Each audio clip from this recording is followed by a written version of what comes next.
पिछले एपिसोड में हमने जानी 3 रानियों की कहानी। कौशल्या, धैर्य की मूरत; सुमित्रा, सेवा की प्रतिमा; कैकेयी, साहस की देवी। हमने देखा कैसे 3 रानियां बिना कलेश के रहती थीं, कैसे वे एक दूसरे की सहेली थीं, बहनें थीं। लेकिन एक दर्द था जो तीनों को जोड़ता था, संतानहीन होने का दर्द। वर्षों से प्रतीक्षा, वर्षों से प्रार्थना, लेकिन कोई फल नहीं। आज की कहानी उस लम्हे से शुरू होती है जब गुरु वशिष्ठ ने एक रास्ता सुझाया, पुत्रेष्ठी यज्ञ। वो यज्ञ जिसने अयोध्या का भविष्य बदल दिया, वो यज्ञ जिसने दुनिया को राम दिया। लेकिन ये कोई साधारण यज्ञ नहीं था। इस यज्ञ के लिए एक विशेष ऋषि चाहिए थे, ऋष्यशृंगा। एक ऐसा ऋषि जो इतना पवित्र था कि उसने कभी स्त्री नहीं देखी थी।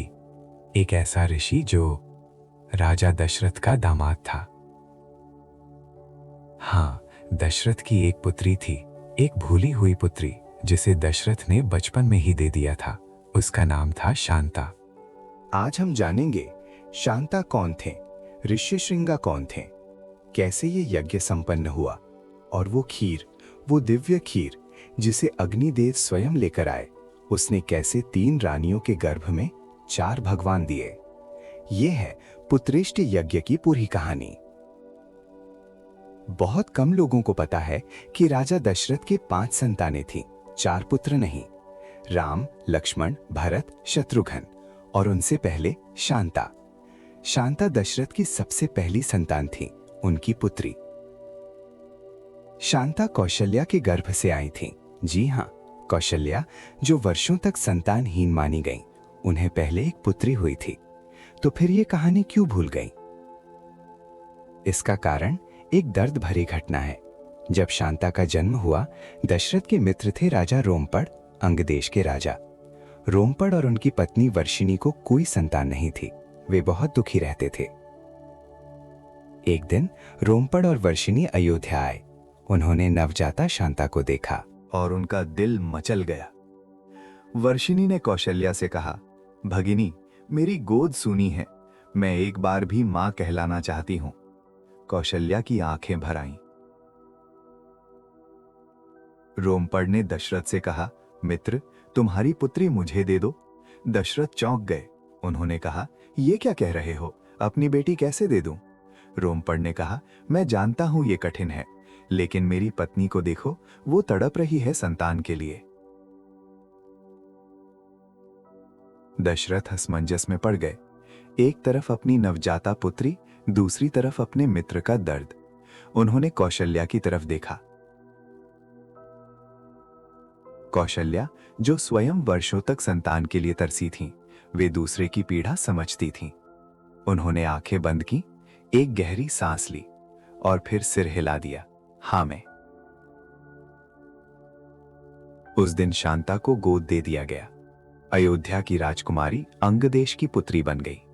दशरथ और कौशल्या के दिल टूटे, लेकिन उन्होंने ये त्याग किया अपने मित्र के लिए। क्या ये सही था? इस सवाल का जवाब देना मुश्किल है, लेकिन एक बात पक्की है, इस त्याग ने दशरथ को और भी धर्मात्मा बना दिया, और शायद इसी त्याग के फलस्वरूप उन्हें बाद में 4 दिव्य पुत्र मिले। शांता अंगादेश में बड़ी हुई। वे बहुत सुंदर थीं, बहुत विदुषी थीं। राजा रोमपड़ और रानी वर्षिणी ने उन्हें अपनी जैसी पाला, पूरे प्रेम से। जब शांता विवाह की आयु में आई तो उनके लिए एक विशेष वर ढूंढा गया। एक ऐसा वर जो संसार से परे था, एक ऐसा वर जिसका नाम था ऋष्यशृंगा। ऋष्यशृंगा की कहानी बहुत अनोखी है। ये एक ऐसी कहानी है जो सुनने में असंभव लगती है, लेकिन ये सच है। ऋष्यशृंगा के पिता थे महर्षि विभांडक, एक महान तपस्वी। विभांडक जंगल में रहते थे, एकांत में, संसार से दूर। एक दिन उन्हें एक अप्सरा दिखी, उर्वशी, स्वर्ग की सबसे सुंदर अप्सरा। विभांडक के मन में काम जागा और उसका फल एक पुत्र के रूप में आया। लेकिन जब विभांडक को होश आया तो वे बहुत लज्जित हुए। उन्होंने सोचा, मैंने अपनी तपस्या भंग की, एक स्त्री ने मुझे भटकाया। और उन्होंने एक प्रतिज्ञा ली, मेरा पुत्र कभी स्त्री नहीं देखेगा। ऋष्यशृंगा जन्म हुआ। एक विशेषता थी उनमें, उनके माथे पर एक छोटा सा श्रृंग था, हाँ, हिरण के श्रृंग जैसा, इसलिए नाम पड़ा ऋष्यशृंगा। विभांडक ने ऋष्यशृंगा को जंगल में पाला, किसी इंसान से मिलने नहीं दिया, किसी स्त्री को तो बिल्कुल नहीं। ऋष्यशृंगा बड़े हुए, वेद पढ़ते हुए, तपस्या करते हुए। उन्होंने कभी नहीं जाना कि संसार क्या है, नगरियां क्या है, लोग कैसे रहते हैं। और स्त्री, ऋष्यशृंगा के लिए स्त्री एक अनजान शब्द था। उन्होंने कभी अपनी माता नहीं देखी, कभी कोई लड़की नहीं देखी, कभी कोई औरत नहीं देखी। वे बिल्कुल शुद्ध थे, बिल्कुल पवित्र। अब सुनिए क्या हुआ। अंग देश में जहां शांता रहती थी, एक संकट आया। बारिश नहीं हुई, अकाल पड़ गया। फसलें सूख गईं, लोग भूखे मरने लगे। राजा रोमपड ने पंडितों से पूछा, क्या करें? पंडितों ने कहा, महाराज, आपके राज्य में पाप बढ़ गया है, इसलिए इंद्र नाराज हैं। एक ही उपाय है, ऋष्यशृंगा को बुलाओ। जहां ऋष्यशृंगा जाते हैं वहां बारिश होती है, वहां खुशहाली आती है। लेकिन समस्या ये थी, ऋष्यशृंगा को कैसे बुलाएं? वे जंगल में रहते थे, बाहर नहीं आते थे। और उनके पिता विभांडक, वे किसी को अपने बेटे के पास जाने नहीं देते थे। तब एक योजना बनी। राजा रोमपड ने कुछ नगर वधुओं को भेजा, सुंदर स्त्रियों को। जब विभांडक तपस्या के लिए गए, तब ये स्त्रियां ऋष्यशृंगा के पास पहुंची। ऋष्यशृंगा ने पहली बार स्त्रियां देखीं, वे चकित रह गए। उन्होंने पूछा, आप कौन हैं? आप भी ऋषि हैं? स्त्रियां बोली, हाँ, हम भी तपस्वी हैं, हम आपको अपने आश्रम ले जाना चाहते हैं। ऋष्यशृंगा, जो इतने मासूम थे कि झूठ समझ नहीं सकते थे, वे मान गए। वे उन स्त्रियों के साथ अंगादेश चले गए। और चमत्कार हुआ। जैसे ही ऋष्यशृंगा ने अंगादेश में कदम रखा, बादल घिर आए, बारिश होने लगी, नदियां भर गईं, फसलें लहलहाने लगीं, लोग नाचने लगे, गाने लगे। राजा रोमपड बहुत प्रसन्न हुए। उन्होंने ऋष्यशृंगा का स्वागत किया, उन्हें सम्मान दिया और फिर उन्हें अपनी पुत्री शांता से मिलवाया। ऋष्यशृंगा ने शांता को देखा। पहली बार उन्होंने किसी स्त्री को ध्यान से देखा, उसकी सुंदरता देखी, उसकी कोमलता देखी। उनके मन में एक नया भाव जागा, प्रेम। शांता ने भी ऋष्यशृंगा को देखा, एक मासूम ऋषि जो संसार नहीं जानते, जो छल नहीं जानते। शांता का दिल भी आ गया। राजा रोमपड ने ऋष्यशृंगा से शांता का विवाह कर दिया। विभांडक पहले बहुत नाराज हुए, लेकिन बाद में वे भी मान गए, क्योंकि शांता इतनी अच्छी थी कि विभांडक भी उनसे प्रेम करने लगे। ऋषि श्रृंगा और शांता एक आदर्श जोड़ी बने। ऋषि और उनकी पत्नी संसार से दूर लेकिन प्रेम में डूबे। और यही ऋषि श्रृंगा थे जिन्हें गुरु वशिष्ठ ने पुत्रेष्ठ यज्ञ के लिए चुना। अब चलते हैं अयोध्या। राजा दशरथ बूढ़े हो रहे थे, उनके बाल सफेद हो चुके थे, चेहरा झुर्रियों से भर गया था, लेकिन उनकी गोद अभी भी सूनी थी। एक रात दशरथ अपने कक्ष में अकेले बैठे थे। दिया टिमटिमा रहा था, बाहर सन्नाटा था। दशरथ सोच रहे थे, मेरा क्या होगा? मेरे बाद अयोध्या का क्या होगा? मेरे पूर्वजों ने 7000 साल राज किया, मनु से लेकर मुझ तक, एक अखंड परंपरा। और मैं इस परंपरा को तोड़ दूंगा।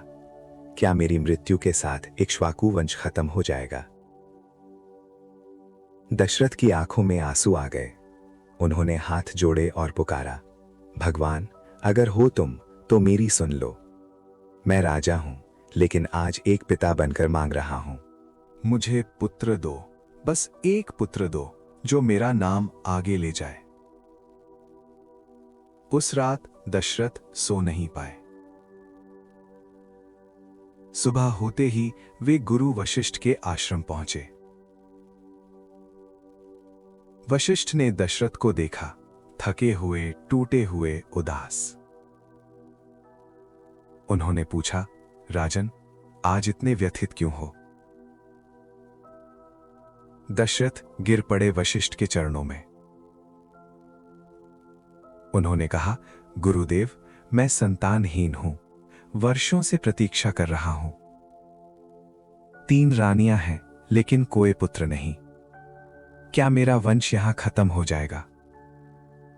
आप ज्ञानी हैं, आप सब जानते हैं, कोई उपाय बताइए। वशिष्ठ मुस्कुराए। उन्होंने दशरथ को उठाया और कहा, राजन, तुम्हारी प्रतीक्षा खत्म होने वाली है। तुम्हें पुत्र मिलेंगे, 1 नहीं 4 पुत्र मिलेंगे।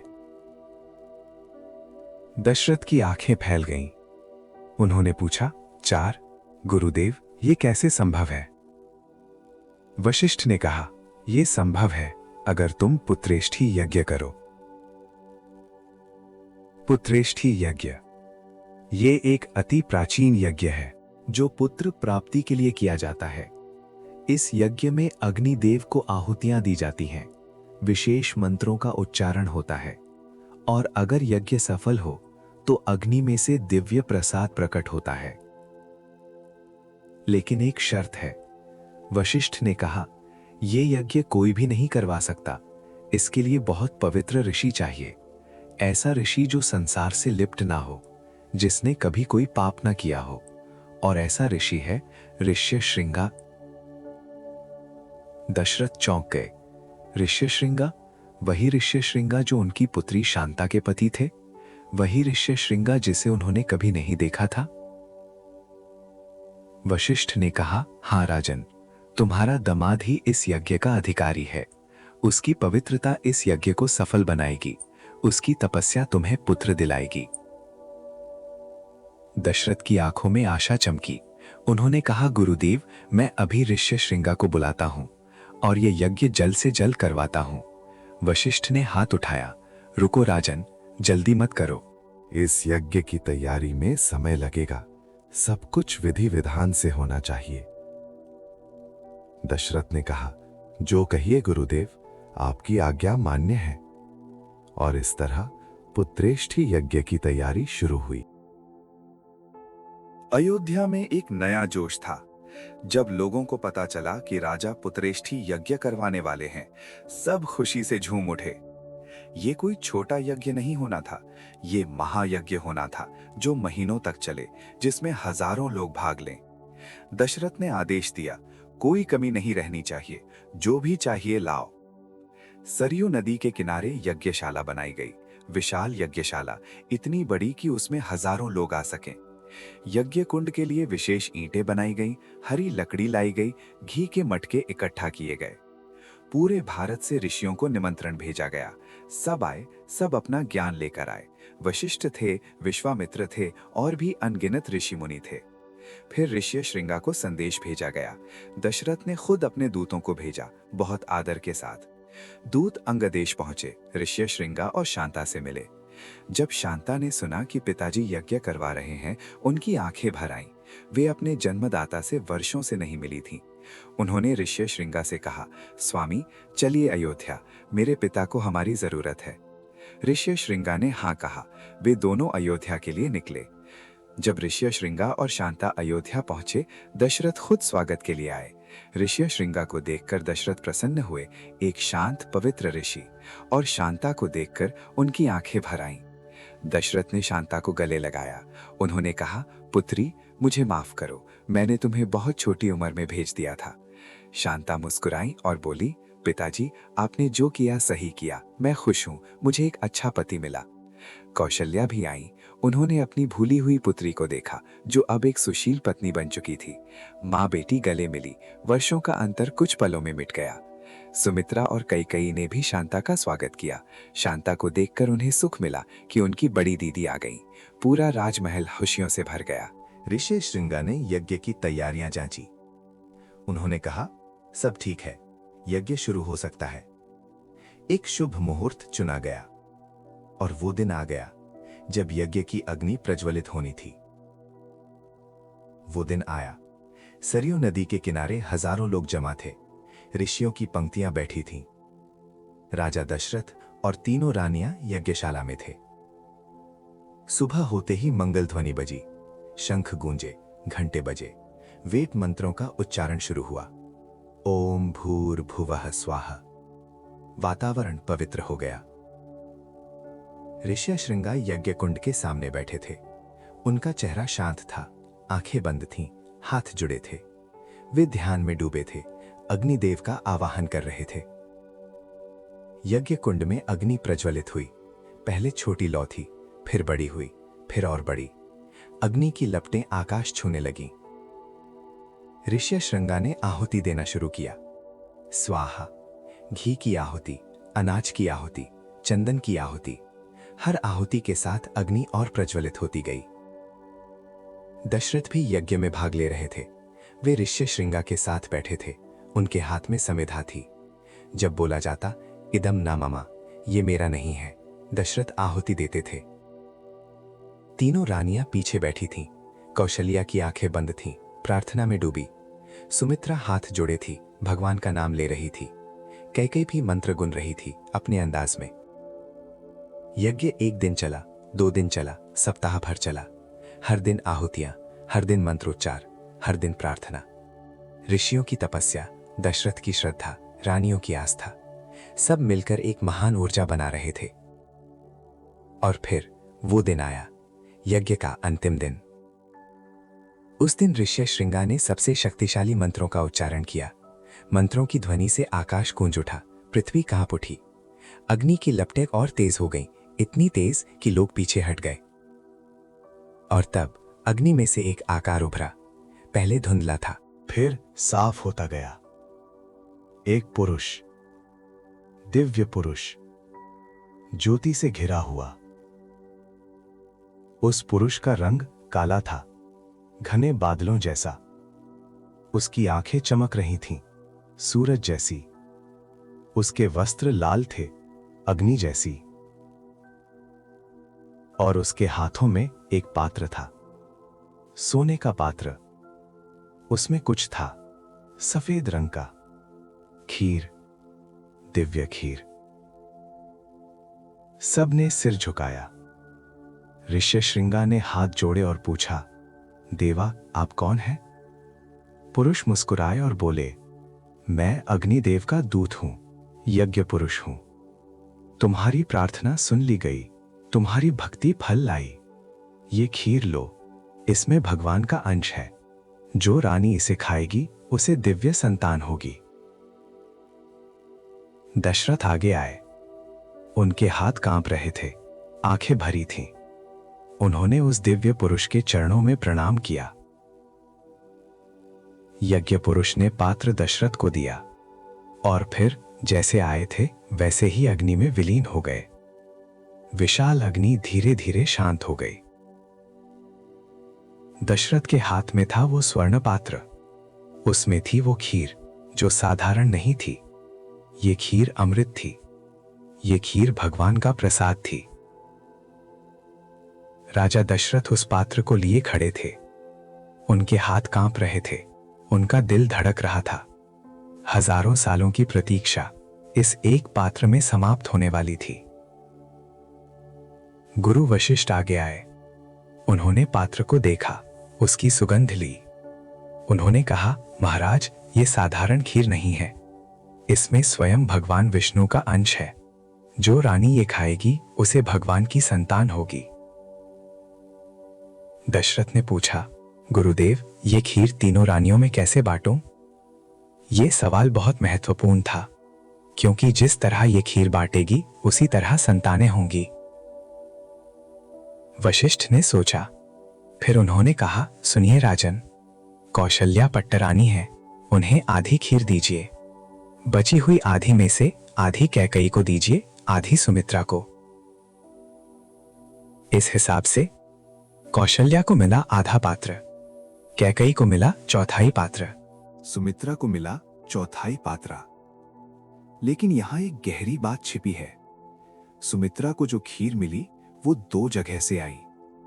कौशल्या ने अपने हिस्से में से थोड़ी खीर सुमित्रा को दी, कैकेयी ने भी अपने हिस्से में से थोड़ी सुमित्रा को दी। ये प्यार था, ये बहनपन था। दोनों बड़ीलों ने अपनी छोटी बहन को अपने हिस्से में से दिया। लेकिन इस बांटने का एक और अर्थ था जो बहुत गहरा है। सुनिए ध्यान से।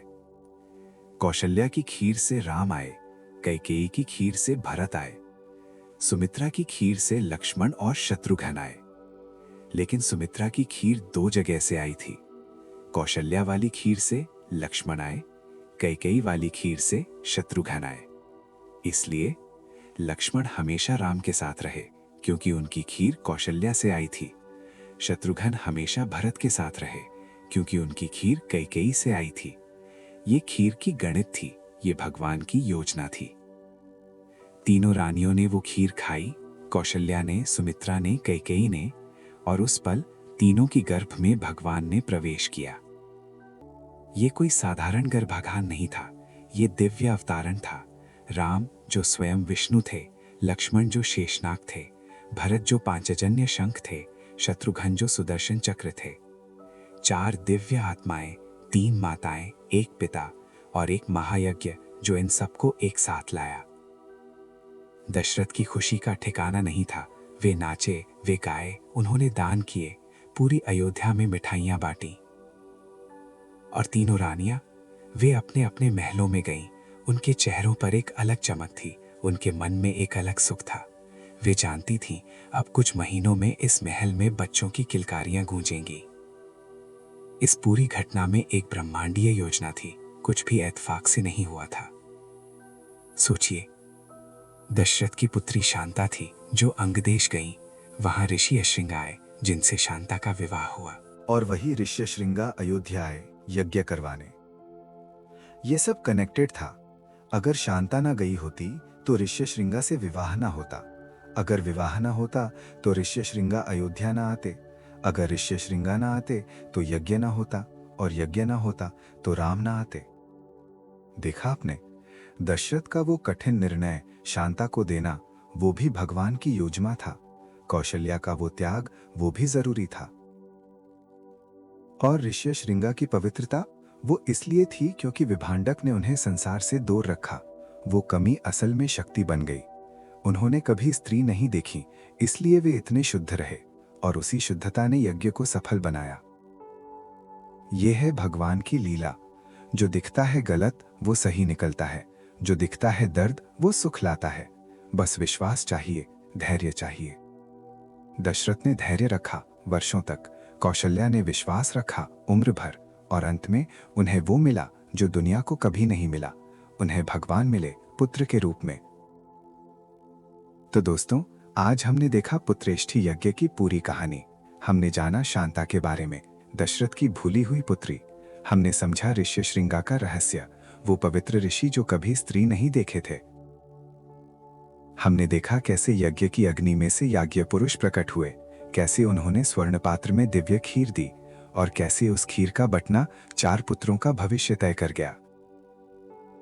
कौशल्या को आधी खीर, राम उनके हुए, कैकेयी को चौथाई, भरत उनके हुए, सुमित्रा को दोनों तरफ से, लक्ष्मण और शत्रुघ्न उनके हुए। ये सिर्फ खीर का बंटना नहीं था, ये रिश्तों का बंटना था, भविष्य का लिखना था। इसलिए लक्ष्मण हमेशा राम के साथ रहे, इसलिए शत्रुघ्न हमेशा भरत के साथ रहे। अब अगले एपिसोड में हम देखेंगे वो शुभ दिन जब अयोध्या में 4 सूरज उगेंगे। चैत्र मास, शुक्ल पक्ष, नवमी तिथि, पुनर्वसु नक्षत्र। मध्याह्न का समय, जब सूरज बिल्कुल सर पर होगा। उस दिन राम का जन्म होगा। वो जन्म जो धरती को धन्य करेगा, वो जन्म जो युग बदल देगा, वो जन्म जिसका आज भी करोड़ों लोग इंतजार करते हैं हर रामनवमी को। ये सब देखने के लिए अगले एपिसोड में जरूर आइए। इस वीडियो को लाइक करें, शेयर करें, सब्सक्राइब करें। कमेंट में बताइए, क्या आपको शांता की कहानी पहले पता थी, और क्या आप समझ पाए कि लक्ष्मण राम के इतने करीब क्यों थे? हम मिलेंगे अगले एपिसोड में राम जन्म की दिव्य घटना के साथ। जय श्री राम, जय सीताराम।